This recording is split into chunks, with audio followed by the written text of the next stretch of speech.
Okay, off we go again with the next installment, the next episode, whatever you want to call it, random encounter. We're here again, looking at the Abomination Vaults. I realised something from the last recording, and I'm going to apologise to everybody now. I left it on our wonderful faces for the whole thing, and not the battle map. Bit of a mistake. It's the first we've heard of it. It is. You guys didn't know anything about that one. I just sort of sat there and I thought it'd spring that one on you. Thankfully, for the most part, you're not going to sort of have lost too much. And what I'll do is I'll go through a nice little run, because obviously we had the fight, and you know, those people that are listening just on podcast, you're not going to care less. You don't care, but it's those people on YouTube who've had a very boring episode, really, potentially, of just seeing us. You saying our faces are boring? No! I did. Well, you've already been down a face because my camera's obviously still not working. There is that. I've had a whole 20 minutes to fix it. There is that. And we still have that issue as things stand. But yes, we had a small GM glitch there in not looking after his OBS and just running the game. You should have just claimed it was a new medium, the visual podcast. Visual podcast. So in either case, yeah, there is a small sort of glitch there and in the way that we were doing things, and I apologise to everybody that's on YouTube that you didn't get to see the map. But I think the fight was pretty much the only thing that realistically it mattered for, and I'll do a quick flyby for everybody so that they can see where we have progressed from and where we've moved from, which will annoy the podcast people because they won't see that. It's all a lot of work doing this. Professionals here. Utter professionals, absolutely. One technical hitch per stream. Yeah, at least.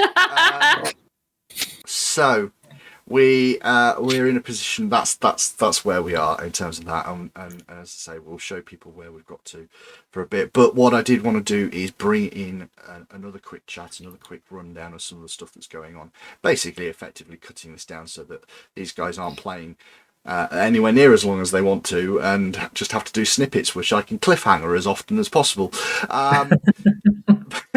But for brief discussion, for brief sort of things today, and it didn't come up a lot last episode, but it has come up a lot before. We've had quite a few occasions where certainly the fighter, Mosrun, has been critting the living daylights out of all of my creatures, which is something that fighters do. So it's kind of like I have to hold my hands up on that one. That is basically something that they do quite a bit, but other people have done it as well.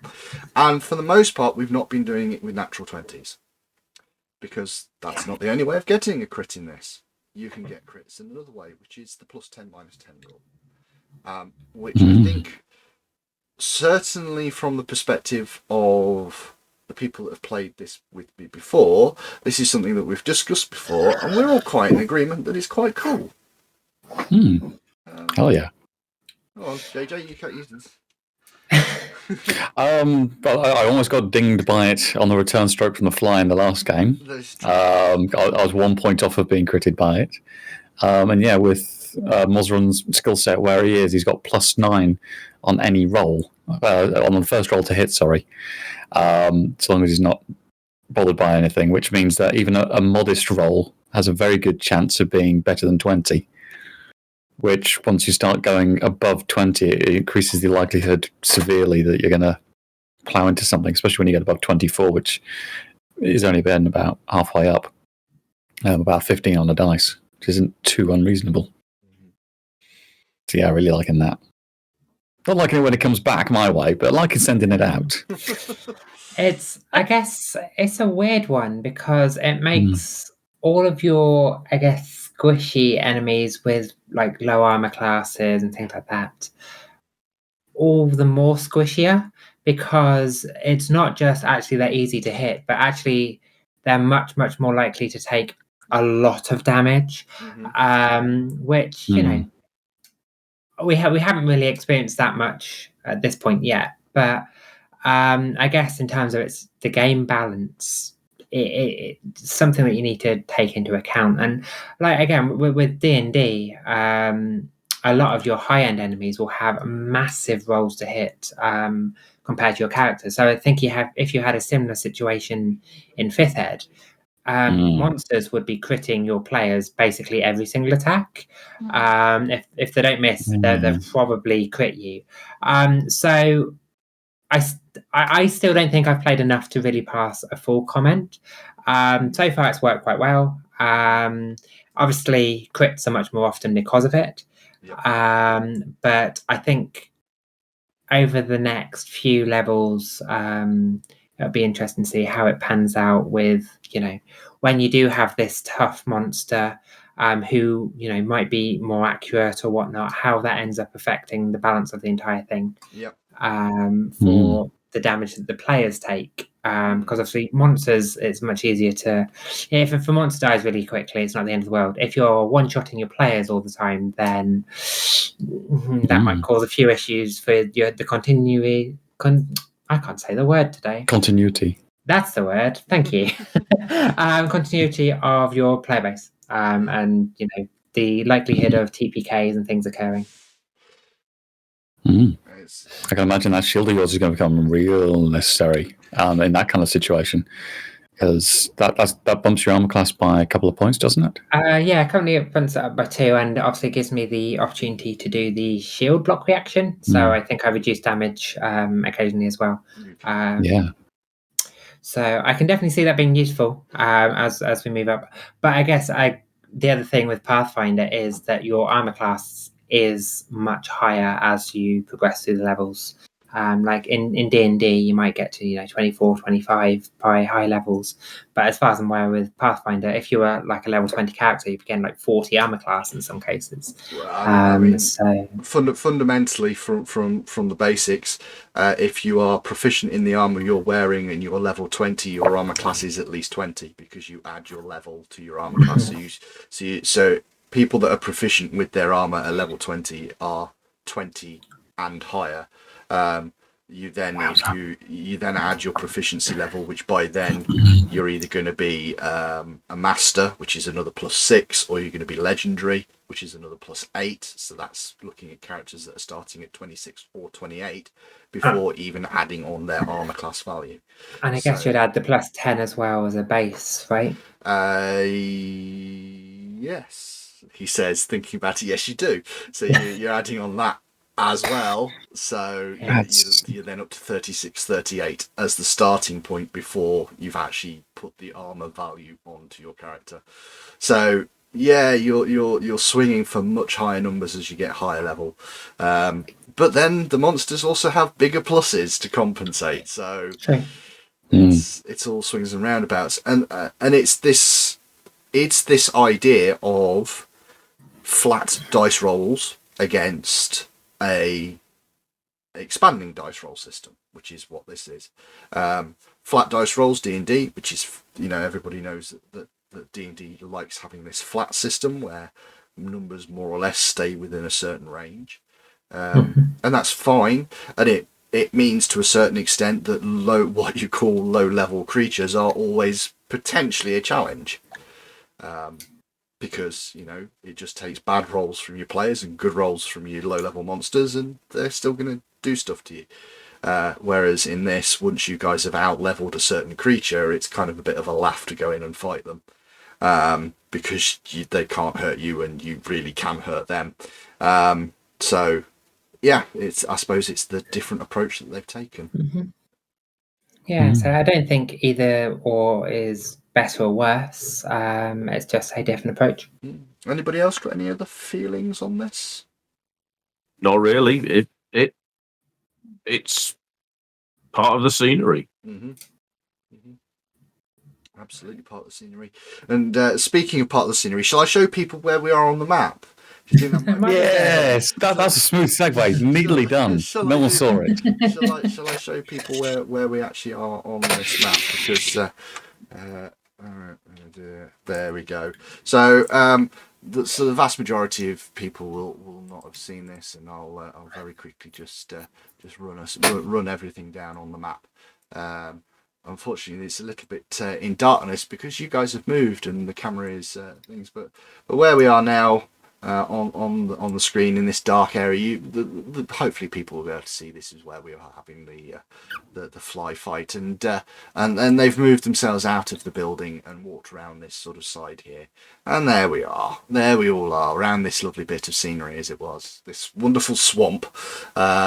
You can now see this area that they're all in.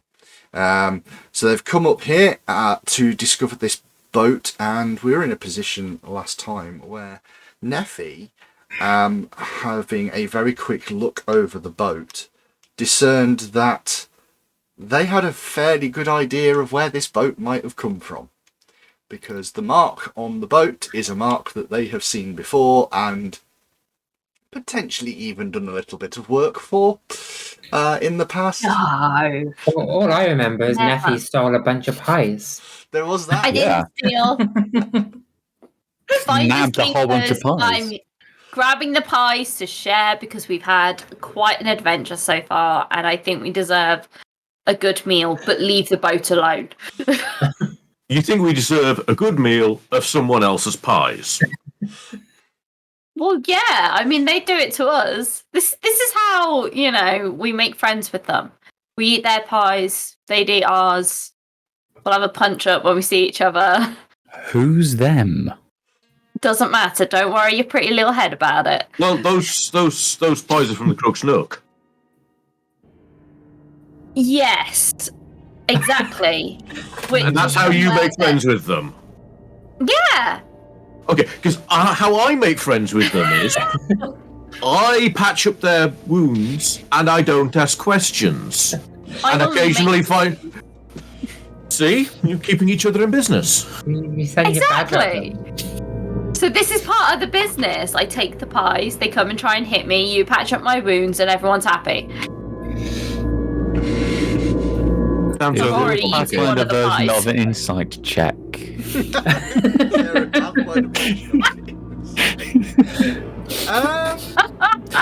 Mosron's distinct lack of trust. Maybe it's a society check It could be. to see if this is how things are. It would be to a certain extent, and this is the key thing. Normally, this would be a deception check, being against your perception DC. That's fair. But I'm going to work on the principle that they're not necessarily trying to deceive you in so many words. You're trying to see just how much they're hiding. So I'm going to suggest you roll a perception check, and I'm going to let you roll it. But I would like Neffy and whoever else is trying to lie at this point, or deceive ever so slightly, to just let me know what their deception bonus is, please. 14 plus, what was it, society we went for, or perception? Perception. Total 19. Total of 19. So, Neffy, what's your deception bonus? 4. 4. And Phelan? I'm not trying to deceive anyone. No, Phelan's not deceiving anyone. It's a back and forth between the two, and someone is not... I'm fairly certain it's not Phelan.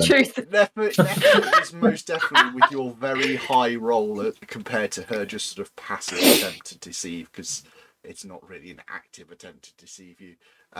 No. She's not telling the whole truth, and it's not overly surprising to you. Nope, no, it's not. That's okay. It just goes down in his mental Rolodex. I've already eaten part of my portion The first pie. I like how you declared a portion of your pie when they're not I'm your pie. offering it out. I'm offering them out, and if no one takes any, I just carry on eating pie. Who ate all the pies? Who ate all the pies? Neffy wrote it. She ate all the pies. Look, we've done a lot of adventuring. I'm hungry. Well, to be fair, it is lunchtime. It's well into lunchtime by now. You guys are sort of, after lifting up boards on this pier and having a look at this boat, it's kind of getting to sort of well after noon, at least a couple of hours after noon. So you guys haven't stopped to eat yet. I have. I brought rations. I bought my legally purchased rations. I found rations. Is this what they call? I've been away a couple of years. Is this what they've now termed scrumping? Or is that still what goes on in the orchards? Oh, is this scrumping? Okay, it's a new version of scrumping. Good to know. I'm just looking utterly bemused at this entire conversation. Hi. Fine. I'm not going to take the pie. Nope. That's fair. I'm going to have a portion of my rations, and I will offer to share my rations. But right now, you're stealing from someone we don't know. Like, I'm more worried that we might have been followed by somebody, and we don't know their intentions. But you are stealing from someone who we don't know if they're friend or foe right now, and I'm not entirely okay with this. I would say they're people. No, It's a grey area. I mean, like, no one is 100% good or bad. Like, let's be clear. They're a mix. They're a mix of good and bad. I'm probably going to remind you if you said that at some point. So I'm going to remind you said that at some point. How do you know so much about these people? I've been advised to answer no comment until my lawyer is here.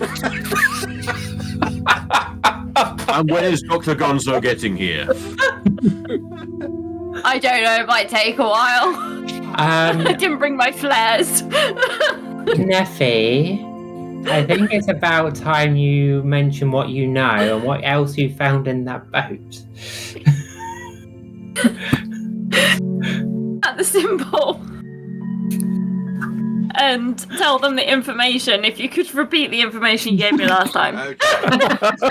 So hidden away underneath one of the seats in the boat is a carved image of a bird, specifically an osprey, which is the well-known, certainly in certain theatres, there is a group called the Osprey Club that operate in Otari, which are known to be thieves for the most part. Now, the thing about the Osprey Club is they have a relatively strange set of rules, one of which includes that you don't steal, you don't thieve off of anybody from Otari. You don't steal from the locals. You steal from the tourists. I'm not from Otari. Well, so I didn't do anything. And I'm not a member of the Ospreys. No, you possibly aren't. You possibly have worked with or around them, though. They stole my pie last time. Just returning the favour. They ate my pie. Should we be worried right now that there is someone from whatever thing from the Crook's Nook here right now? Have we been followed? How have they got here before us? They followed us from the front. Yeah, they were here last night and we got here this morning. Them being here last night had probably nothing to do with us and everything to do with the fact that this beacon's been going off every couple of nights. I think they've been taking advantage. And maybe we've made some noise as we were coming up the way, or maybe they broke camp significantly before, but I think that fresh boat, and I think this dying fire means that they've been out and about on the boat and looking around something else. So, as we can get to that tower by bridge, it's not in the tower they're interested in. At least I'm guessing. Because why build a boat? Why get a good boat when you've got a bridge? As a general observation, can we see anything where the boat might have gone to? Are there oars in it? Has it actually punted off a decent distance, maybe, in the past? Yes, Anything in line of sight? There are oars.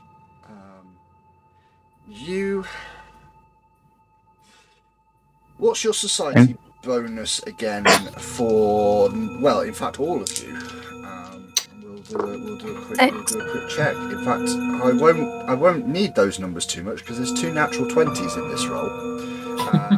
So between Anka and Neffy, and with a natural 19 for Phelan and a natural 17 for Moz, you guys kind of all sit sort of looking at this thing. It doesn't make any sense why it's here. But the swamp, so this sort of pier jitty that you've got going on here, the water of the swamp is actually quite low down. So there's a decent drop to this boat. It's easy enough to get to from the pier, but there's a drop. So it doesn't make a lot of sense why the boat is here, but this water goes all the way out, all the way round the fen. So in terms of actually being a sort of route by which you can smuggle stuff, get stuff from one end of the swamp to another end of the swamp, this is a really good sort of methodology of doing it, using these waterways through the swamp, because realistically nobody's going to come up here to check this sort of stuff out. But it doesn't make sense why they would have stopped here. Also, it doesn't make sense that you can't see any of them.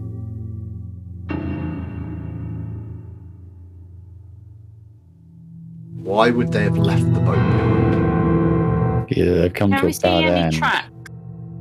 You can't see any tracks, no.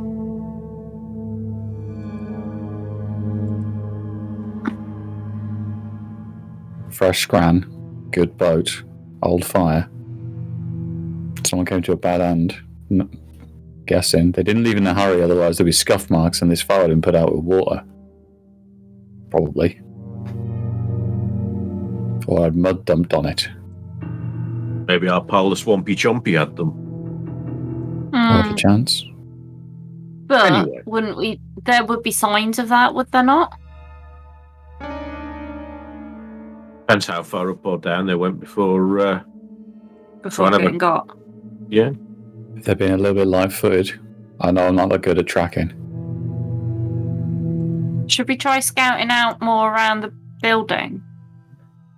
Take a walk around the place. Let's bear in mind they might be here and Have just lunch. carry on doing as we're doing. Yeah. How murky is the water in terms of can you see underneath the boat from a distance? It is. It's not really thickly horrible algae and all that sort of stuff that you'd expect from a swamp. The water is relatively clear. It's not easy to see underneath though. But let me just do a quick thing. So looking around, most of you kind of don't really spot any specific, but Anka, you do see something which is kind of, it's an off chance maybe, but when you've been sort of looking around the boat and maybe walking along the pier, possibly even wading out ever so slightly, you look underneath the pier and you notice that there's actually a hole which seems to have a sort of, like, the water seems to be going down, and it looks like there's a hole underneath the island that disappears into something underground. Maybe, what would you say, enough that a medium-sized creature could crawl through?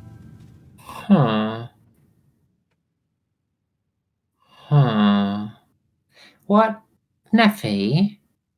Hmm? What did you say earlier could have dealt with that fog? Oh, a drake. River drake. Was it a drake? It was a river drake. Yeah, you mentioned the drag. If you look at this here, I indicate the hole. Mm-hmm. Could a drake fit down there? Oh yeah. Yeah. Oh yeah. And would this be a suitable habitat for such a drake? Mm-hmm. Not perfect for them, but drakes wouldn't mind this. What's the betting that there might be a particularly thievery body down the bottom of this hole?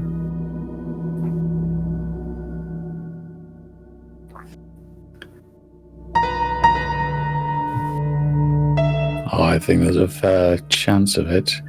But if it's been having something to eat, then maybe we just keep on moving along a little bit for now. Once we've had a quick and quiet bite ourselves, you'll stay asleep. Postprandial. I'm trying to work out if there's anything we can kind of block it off with, even if it's only temporary. You've got a large pile of rubble just round the corner. Could potentially. It would take some time though. You'd be pushing yourselves to sort of do this.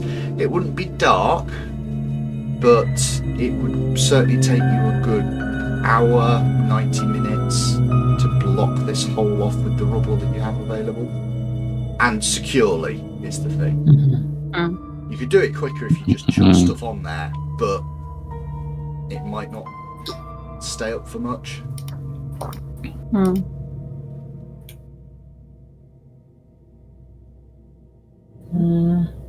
How long, if a normal torch, how long does a torch stay lit for?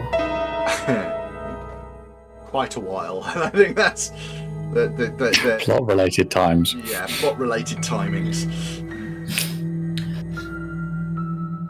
So is the hole kind of above the water level, but some of the water's going down into it? Yes. Yeah, there's just enough of a lip that there's this stuff going slowly trickles down into it. Is there anywhere where I could light a torch up and kind of stick it into some kind of sticky, muddy ground around the hole so we can kind of observe what goes in and out?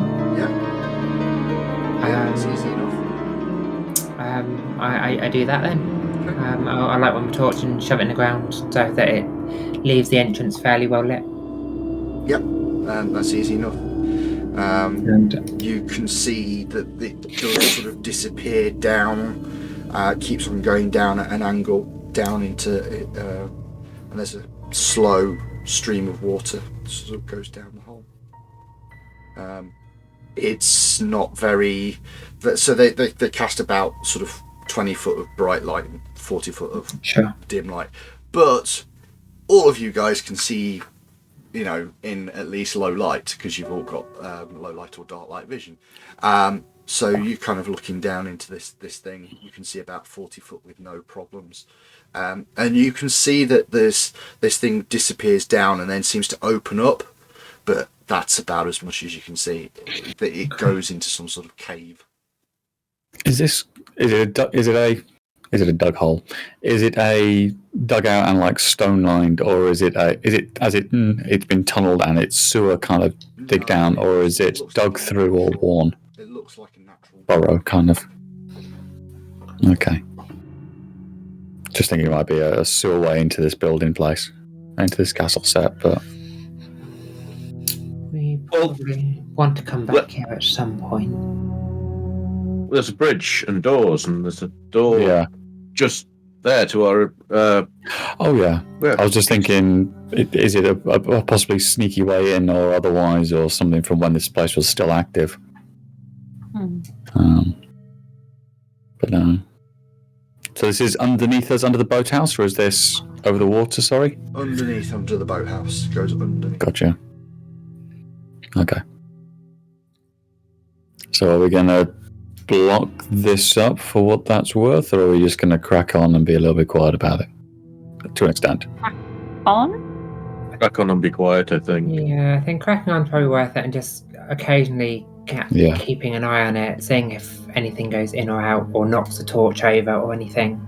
Because I think, and then not... sorry. If we can, we probably want to go down here at some point, and if there is a drake that possibly may live down here, we possibly want to go in here when a drake isn't here, if we can notice that and see what else might be down there. Or If it's a problem, then we can kill it off before it becomes more of a problem for the local township. But it's not our first problem. no. Such as the smugglers are also on the list, but they're down the list. That's a good point. Well made. Yeah, I'm. Or it's my list. It's not why we are here, but it might be worth possibly understanding why the smugglers are here themselves as well, in case there is a connection. But probably finding out the rest of the areas are higher priority. Yeah, I've got no preference if we want to look back inside the keep or look at this nice separate island. I Let you judge. think you had a good idea about going around here, though. Let's take a walk around this place and see how big it is actually, and see what could have come in and Around the otherwise. outside. Yeah, let's take a walk around the place. See if there's any more of those like standing sentry kind of critters that we need to be aware of, or otherwise.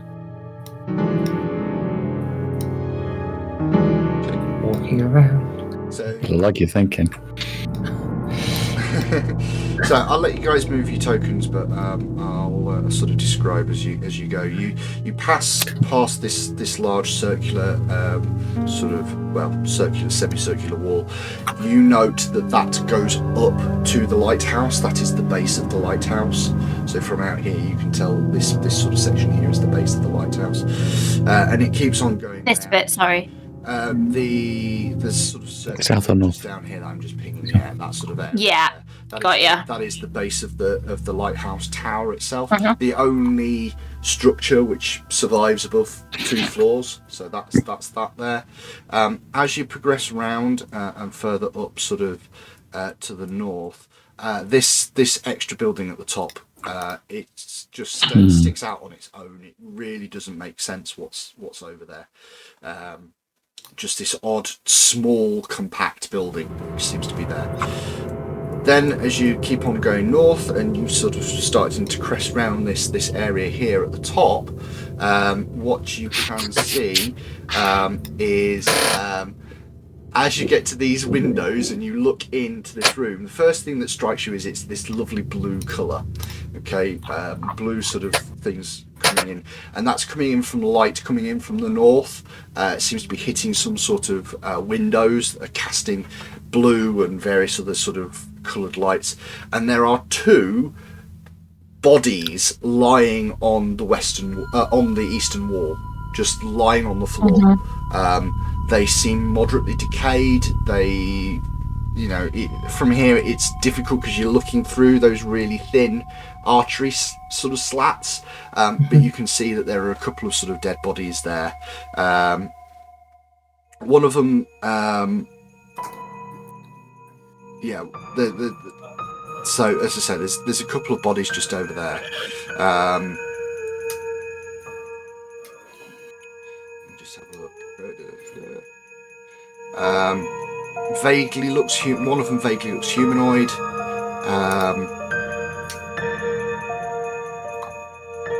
They look more like mossy skeletons. That's it. They look like mossy skeletons that are sprawled on the eastern edge of the chamber. Yep. Is there an obvious source of what's causing the blue light?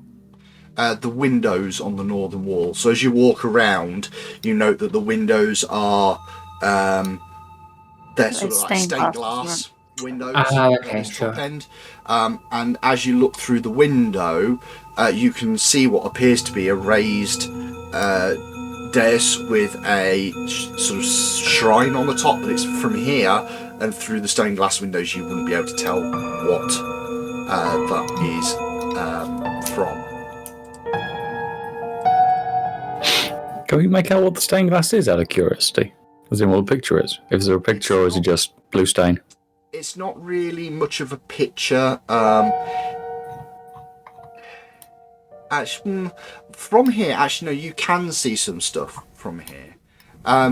Each of these windows is 20 foot tall, and it's one of those weird things. Have you ever seen a stained glass from the outside of a church?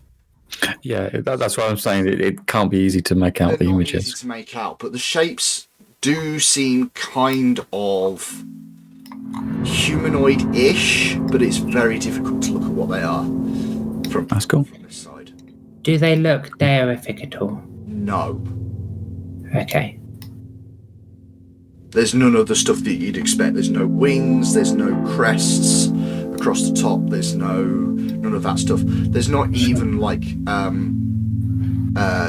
sort of evil god stuff that you'd expect, but that would strike you more as being like deep, dark, blackish, reddish kind of colours, and that's not what you're seeing here. It's all very ethereal in colour. What did you say this was? It's a shrine of some description, but you can't actually see what it's made out to. Mm-hmm. Good to know. I walk up to glass and peer in and see, obviously, the body's on the right-hand side, but is there anything else inside there that I can see? You can actually. There appears to be there's a set of steps that seem to be dropping down, and just against one of the walls, you think you can see another body from where you are, but it's really difficult to make out.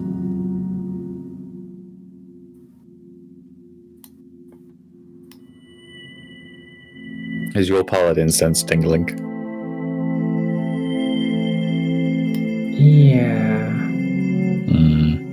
I want to know what that shrine thing is, and I don't know if I really want to go through the rest of Keep to get here. If I remember right. As you get down to there, you note that there is another body. It's slumped up against this wall here. Okay. It's a human man, but it's not from here. And again, you are only looking through artery slats. It's not somebody you recognise. Okay. Are they in kind of clothing that I would recognise? Not really. It's not that it's out of date. It's relatively new clothing, but it's just not local. Doesn't seem very identifiable. Yeah. From what I can see, Anchor, it's not too far away from parts where we were treading. We can maybe stick our faces in the front, in one of the doors, maybe one or two doors away. Yeah, but that's going all the way around. You can definitely tell that Anchor's wanting to get in there now. I might roll a dice to see if my own willpower stops me from just smashing through the window. Windows. What, through the nice blue window? Yeah. What I would say with the windows is there's just enough to look through, but they're 20 foot tall from there. You don't think smashing through them is going to be very easy. You think that's really thick, heavy duty glass. To be something that big, it's really hefty glass. Oh, okay. I thought it was maybe lower down and the other thing is possibly more brittle. You do it, but because it's stained glass, it's obviously little sections as well. So it would you chip out a section and then you chip out another one, and then you'd have to somehow get rid of the framing and. How much do you need knocking through, though, to see what it is? A decent smash on a moderate-sized bit of glass, you can get your face in. Maybe. Half to Anchor, half to the GM. Right, as you guys are passing past this next little camp, Jesus. Go around, some people are really Catch a real one. off. Yep. You note... some of you notice something as you go past. So Neffy went first, and Neffy didn't spot this, so I'll get rid of that. Phelan then went, and Phelan didn't spot this either. But who's next as they come around the corner? Is it Moz? It is. Moz is currently searching as well, So as we were at previous event. You're nosing through this sort of thing as you come up to this one, and people have sort of been passing past it. And just as you get to get to this Ping me. this area just here, right in front of you. You hear what sounds like a click, click, click, click, click, click, click, click, click, click. Shuffle, shuffle, shush, shush, shush, shush. Click, click, click, click, click, click. Oh God. Shush, shush, shush, shush.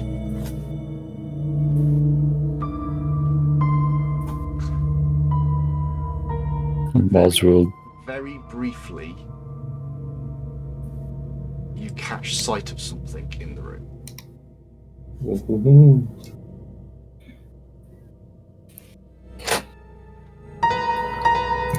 Boswell back up very quietly from the window slit he happens to have seen and shuffle over to Valen and just quietly motion him over. It's like, Yeah, what is it? big scuttly thing, big claws, big tail hanging over its head.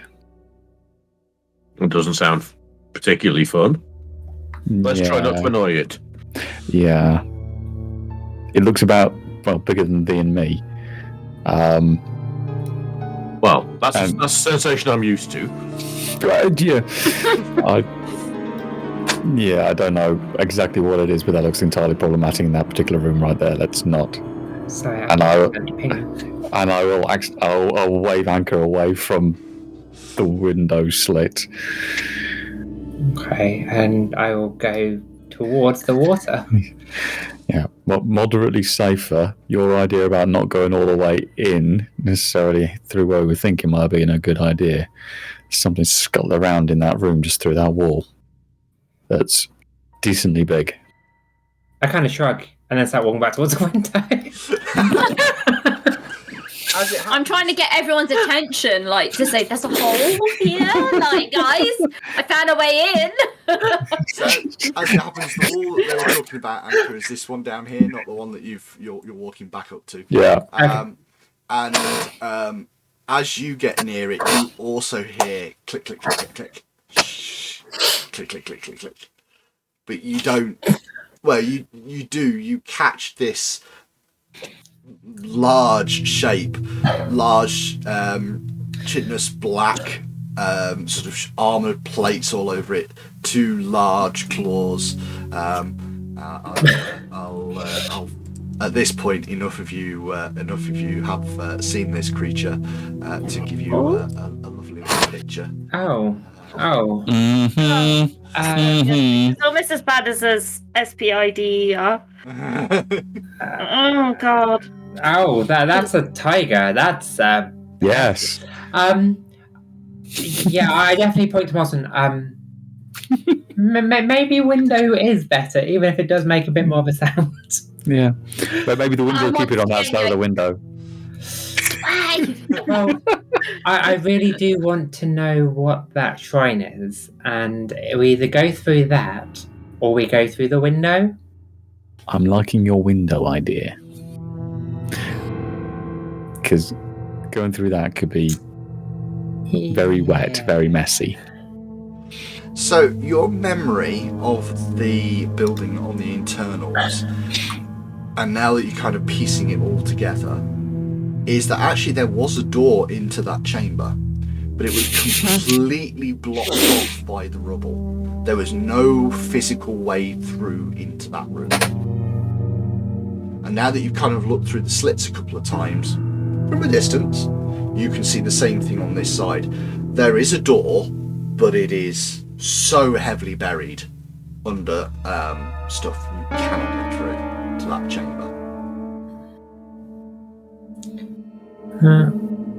Interesting. Okay. So, I don't like I'm splitting saying- the party, but I'm happy to do the window if you want to carry on looking around. All I'm saying is why don't we clear the rest of the area first, and then we can, as a unified force, get into that room. Because I'm a paladin and I want to know what the hell the shrine is. Can you channel anything to... Oh, I don't know. Oh, it's like everyone's got an ulterior motive as to what they want to do for the next 5 minutes.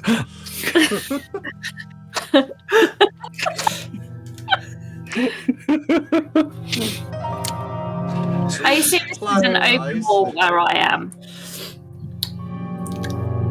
If I see everyone else walking down following Neffy, I will follow Neffy. Yeah, that's fair enough. Just so an idea of what the place looks like, but no, I'm liking to think and looking at that shrug. It's a bit odd that place is still intact, but the glass is still intact, even after all these years. You can definitely tell that I'm coming with reluctance. So, Neffy, you start heading down towards... Title of my sex tape. That's not a... I didn't want to say it. Thank you for saying it for me. What did I miss?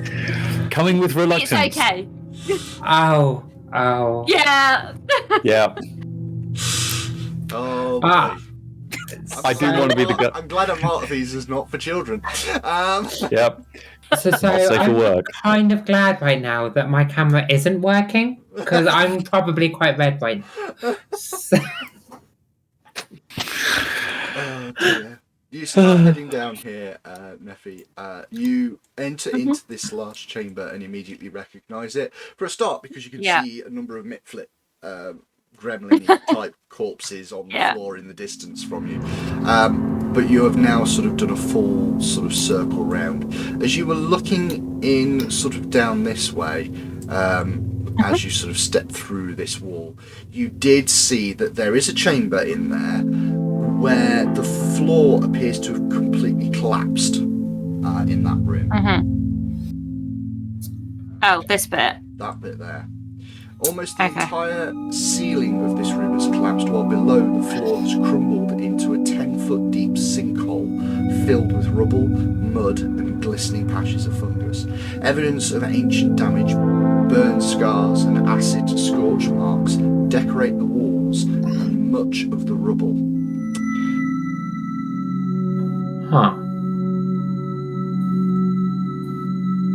Someone won something or lost something in there. In a big way.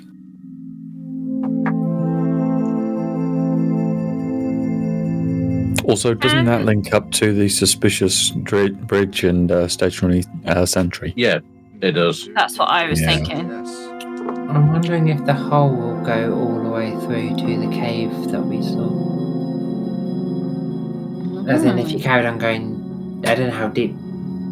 And obviously there's some subsidence here. As you're getting towards this room, Neffy, are you still being sneaky or sneaky? Yeah. Okay.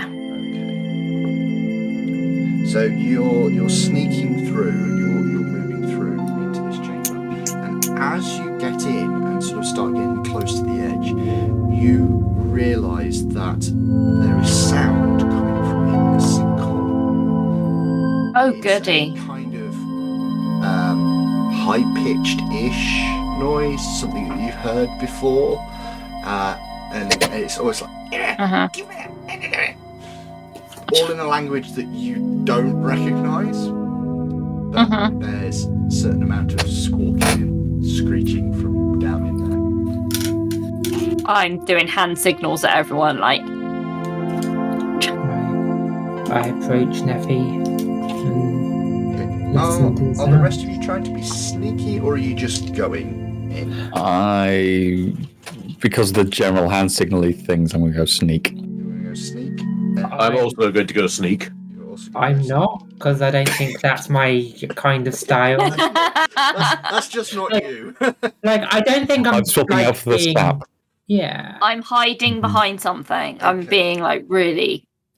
I'm not being obnoxiously noisy, but I don't think I'm trying to specifically blend into the shadows. You're not avoiding notice, you are just trying to be as quiet as you can. Okay.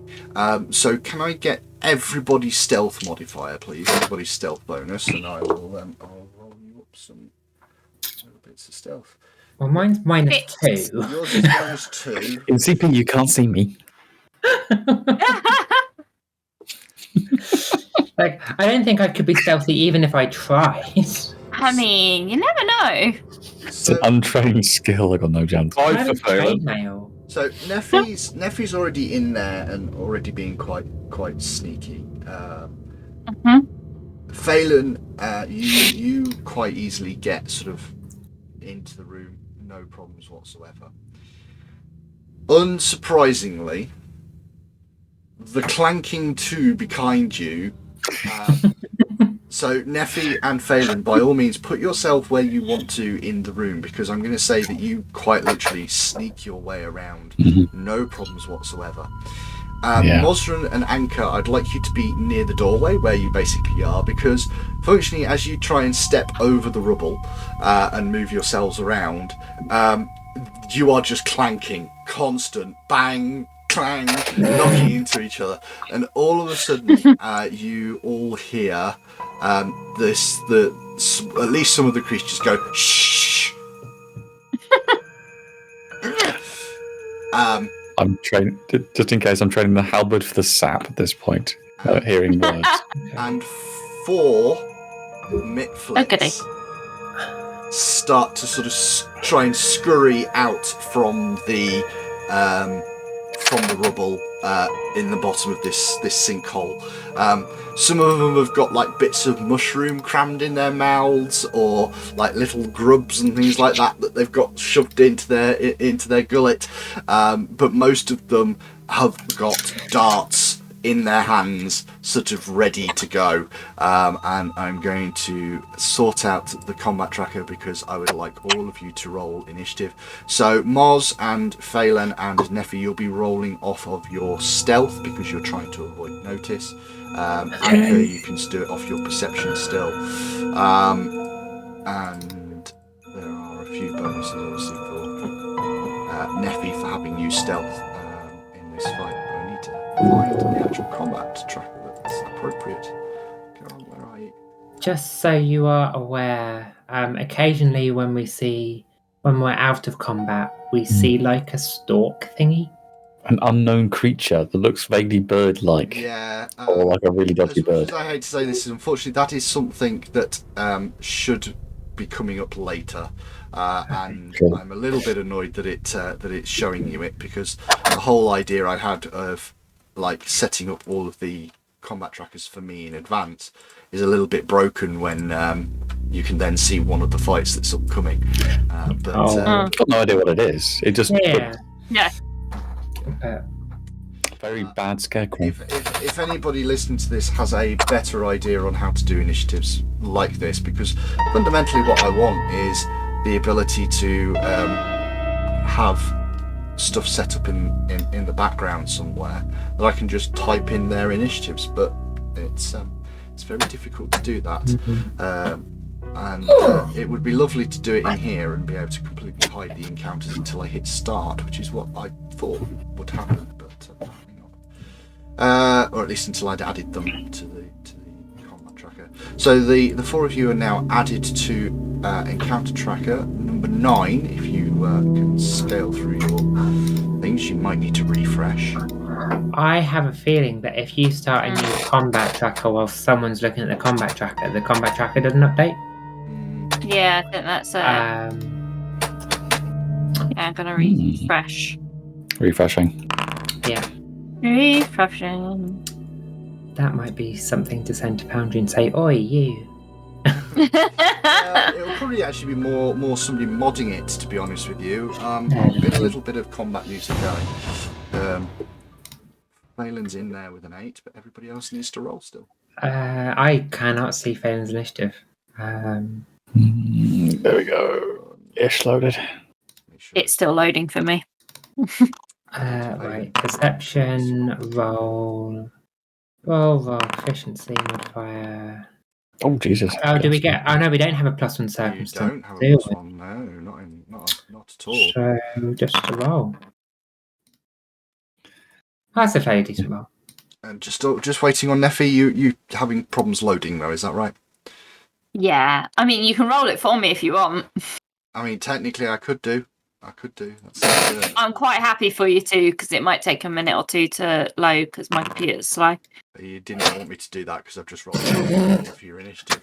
Have I just been demoted on my initiative roll? No, you got a 17.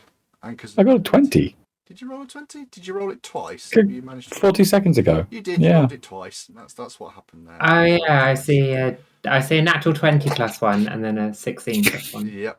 Yep, that's what I see as well. Please, so, please, GM, get my 20 back. I also see you rolling a stealth roll of a 3+1. Oh, really? Oh, goodness gracious. In that case, then, whatever the first roll was then, which was 3+1, that's fair. So a total of 3. So I didn't see that one. I have actually figured there might be a way I can get rid of that store, by the way, because what I can potentially do is just hide him. On the Take that first one. tracker. That might do it.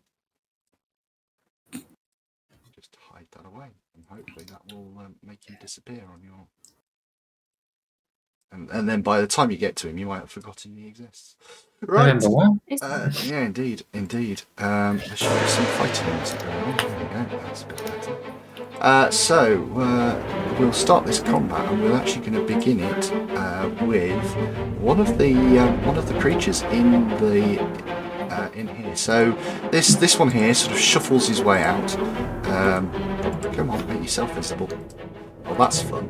The token isn't making itself visible. That's helpful. Oh, I see it. You can see it. Oh, good. Oh, now I can see it. Took its time to refresh on my screen as well on the internet. So he starts crawling out, and he's going to make his way up to here. Now, he didn't spot that Phelan was there, and he's not spotted that Neffy was there. And the only person he can really see is Anka, who's up over the top here with loads and loads of cover, effectively, because you're in the rubble.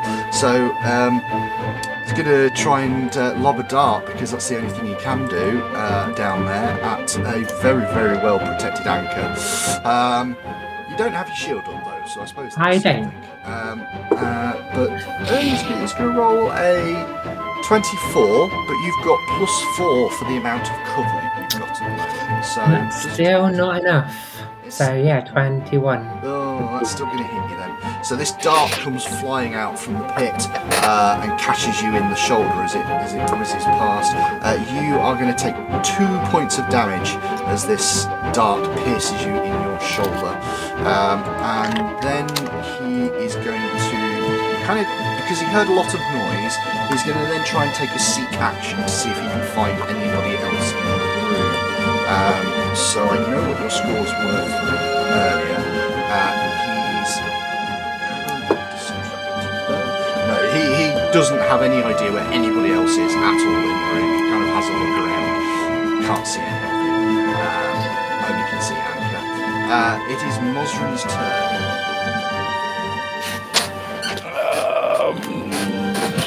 Don't have anything to throw. Got the sap in my hand. I think I'm going to run around the corner and bop him on the head. So remember, there is a drop. So I will say this: what you're going to have to do is move. Then you'll have to make an athletics check to drop down to his level. Okay, so that's hold control or hold shift. Control. 10. That would be 20 to there on this level. Yep. Am I okay to then? You are, and then you can effectively. Apart from the fighting, space. I would do, but I'm clouding with walls. Might be worth just moving one bit at a time. Then I have to go there. Okay, I have to go there. Yeah. And then I'll take my athletics. It is actually only 10 foot down, so he is within reach because you've got a pole arm. Yeah, but someone asked me really nicely, repeatedly, to try and take prisoners. So I've got a sap. I've got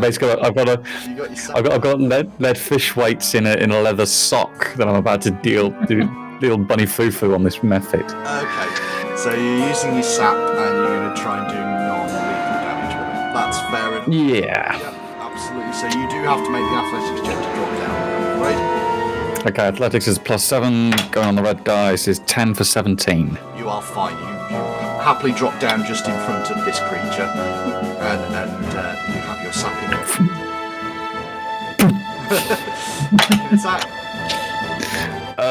That'll be a 9 + 9 for 18. That is a hit of damage. So you're dropping down with this sort of single swing as you drop. 1d6 +4, 5 + 4 for 9. 9 points damage. It's certainly dizzy, But it's still standing. That's all right. I'll hit it again. You've moved, made an athletics check, and done an attack. I'm afraid that's Oh, okay. 3 of your actions. Anka, it is your go. You kill this one, you're the bad person. I can never remember how I do the ruler thingy. Oh, there we go. That's how I do the ruler thingy. Awesome. I am going to run up to the edge. No, I'm not, because I'm now not doing it. In Undercommon, shout the equivalent of Geronimo and jump on the pole. Okay, make yourselves an athletics check as well, please, for your second action to drop down into the hole. If I can find where actions are, athletics, roll. I don't know why I did it in boundary. Yeah, we'll accept the fact that it's there, though. Not make you roll. 24 is 100%. Nice. And then get the pommel on my sword, and seeing this mephlet in front of Mosran again, bop it over the head with the pommel. Okay, so you're using a weapon which isn't naturally designed to do non-lethal damage. Oh, hello, cat. So you are going to take a slight penalty on this attack roll. Okay. 1 times ring piece. So make a roll, but there's going to be a -2 to this as you. Okay, so that's 17. So +7 -2, so that is still a 22. Technically, you've crit it non-lethally. Nice. A non-lethal crit. A non-lethal crit. So you roll the damage, double it, and then we'll apply it as non-lethal damage. So that's a 6. I plus strength, which is I still keep getting, which is 4, 10, 20. 20 points of non-lethal damage, and this thing drops like a sack of spuds. But I've already been smacked around the head with a sap. It just drops in seconds as you knock this thing clean out. Not killing it, but certainly taking it down. The problem that you have is at that point you hear a number of other creatures start to move. Firstly, one appears just down here, crawls its way out, and moves up to Anka. Doesn't notice the Phelan's there, doesn't notice anybody else, just goes straight for Anka. While it's doing that, it's going to then draw a short sword, and it's going to try and stab at I was purposely trying to make a racket so everyone else can continue to stealth around a bit. So it's going to roll. It's worked. What's our plan? It's going to roll a 27 to hit. Well, that too definitely hits me. What's your armor class? My armor class is 17. So that is a crit. That is really. So it's going to deal 2 points of damage to you. As it swings in with this massive, strong hit, and it kind of just pings off of your armor. Looking somewhat unimpressed with himself, he's going to have another go and try and hit you. But this time only rolls a 7 on the dice, because it's a second attack, it's only going to be an 11 to hit, so that is not going to work. As it sort of swings wildly, sort of looks dead happy with itself, and then looks at you and goes, "Oh, that didn't really hurt you." And kind of just then waves the sword in front of your face to try and keep you back from it. But a second one also appears just round the back. He is going to go next, and I will show you where he appears from. So he's going to appear there. He is going to effectively go very slow, because he's going to try and go around the actual debris and everything that's on the floor. So he's going to go at half speed as he steps across there to there. Not really from there to there, not going very fast at all. And seeing that his mates are already there, with one sort of stunned and fallen on the floor, he's going to look over at Moz and to try and hit Moz with his short sword. And I'm going to try and hit him in the face with the sap at the same time. How are you going to do that? You lash out with an opportunity attack where a creature within your reach uses a manipulation or a move action. Because you use the move action to get within your reach, not while he was in your reach. You've only got Okay. 5 foot range with your satellite. Within all thieves. Okay, cool. Gotcha. Push out. Damn it. Stab at you. It's the same sort of standard stuff. 20 to hit you. That was an 18 against it, so yes. Okay, 2 points of damage. Retributive strike. That you can because that is all about an attack. So you take no damage because of the retributive strike, because it reduces the damage you take by 4. And then Anki gets to make an attack. That is a 25. That is Are you pummeling it? a full hit. Hey! I'm assuming you're just hitting with this attack. Oh, this one, yeah. We've got the one for Oh, we got one. We only need one alive. And that also is a 20. Smear. So this blue creature comes running up, sees Mosran, gets its sword really ready, and just dives at Mosran with this attack. And at the exact moment that happens, Anka steps one step forward and just puts the sword out, and this thing goes boom, and Mosran is covered in red. Works for You got red on you. red on me. Where? Just everywhere. Just cleaved in two. This poor little creature, utterly Poor little guy. Have you seen Red? Is that Resident Evil scene just gets sliced clean in half as he steps through? Right. Okay. So, Phelan will produce flame. Look down. And go. Boing!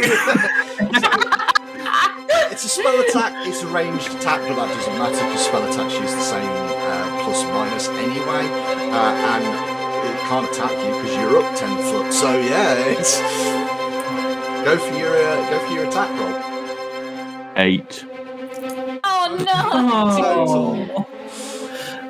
Oh dear, you hold the flame and sort of. It's like trying to do one of those grab claws. You just let it go at just the wrong moment. I'm just going to hide sheepishly behind my shield now. I believe you still have another action. Oh, you're raising Yes. your shield. Yeah. Yeah, raise my shield. That makes it Neffy's turn. Yeah. I take it neither of them are flat-footed. None of the ones you can see are flat-footed to you, no, because they have acted already in the turn. They just Or are dead. they don't know where you are. Flanked? Is Oleron flanking a wall? Wouldn't matter for Neffy anyway. No, Oleron's up. No. And I know they can't see me, but that doesn't help me. The hidden condition, I'm just going to check, it doesn't, just to make sure. No, any creature you are hidden from, that are flat-footed. So, technically, they've got no idea you're there. Because you did so well on your stealth roll.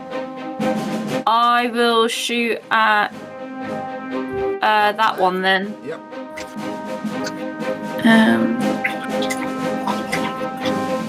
24. That is a hit, but not a crit. Damn it. You said he's flat-footed, so yeah, double. Yeah, so you get your sneak attack on this one. That is 11 damage. And that one just drops dead as well. Okay. I reload. Is there then a mechanic to go and hide somewhere else? You could make a stealth check to attempt to hide right now, because what I am saying, for anybody that is watching and everything else and wants to know why I let Neffy stay hidden when she stood out in the open, I am counting this because Neffy was running along the edge, and it's 10 foot up, and these creatures are small creatures. I'm effectively saying that, they haven't noticed that Neffy's there. They're not looking for Neffy in any way. Neffy's been able to hide behind that ledge. So I am going to say you can hide by fundamentally just sort of dropping down in a way which means you're protected because of the sinkhole. The cover from view is the edge of the hole. Yeah. Just not hidden from anything that's at the same level, the height of the hole. 23. 23 for your stealth. Fair enough. So if I need to do anything about that, I do. Okay. One final blue creature crawls its way out from underneath all this rubble. Again, sort of mushrooms and grubs sort of stuck in its mouth, and it's got pouches which seem to be full of these things. And it comes up right next to Anchor with its short sword, and it attempts to have a stab at Anchor. Natural 20, another critical hit on Anchor. Crits the crits. It is, yeah. So you take 4 points of damage from that. Wow. I kind of look at it and give it like the rock eyebrow going, "Hey." It's then going to try again with another swing, and a 19 on the dice for a 23 means it's going to manage to stab you again, but this time only for 1 damage, and then obviously it moved to get into the position that it's in. So that is all of its actions. This is a fairly good approach. It gives you a good old swing and then a little stab just to sort of let you know that it's there. The unconscious one remains unconscious. Well, it is your turn. You can see one more sort of just inside the rubble. It would be slightly difficult to hit, but I'm going to step on the corpse of its friend and hit it on the head with the sap. yeah, that's So 1 and 2. Or I would do if I can get my mini. Yep, there we go. And little bunny foo-foo. Green dice. Let's go green dice. Yeah, 4 plus 9 for 13. Oh. is a miss. That's a whiff. Followed by try it again because we might as well. Whifty bifty. And 2 minus 4, so that's a -2. That is a -2. Anka, can you end this combat and get us out of this I episode? don't know. Put me out on my orcish misery and kill it. I will put down my shield. Take your... Because at this point, Morton stepped up beside me, so this is the asserting of dominance at this So point. dropping the shield is free. The shield is free, but Two-handed. Two-handed is an action, so putting the second hand on the sword is an action. That's fine. So you've got 2 actions left. So first swing is a 17 In total, in total. Yes, that is a hit. I only rolled a 10 on that one. D12. Yeah, it's now D12. Two-handed. I did roll an 11 though, so that's 15. Explain how you deliver the final blow to this poor little creature. So after stabbing me, grinning at it, and Mosrin completely failing to hit it with a little sap, I give Mosrin a little smile, drop the shield, 2-handed sword, and kind of do like a heroic leap and slice it down through its skull and kind of sever it in 2. Is it pathways? The remaining parts of this creature drop to either side, slump to the floor, and all you can hear in the room is a wild snoring noise. The small creature sat behind you drifts into its slumber. Big bump on its head as it goes. And that's where we're going to stop because it is now late for us, and I did promise these guys I would end up early, and we haven't. So, good. I hope everybody's enjoyed it. Hope everybody's having fun. Hell yeah. We will come back next time with the potential interrogation of a Mitflit. I'm going to have to get the voice sorted in my head. I want to make it sound.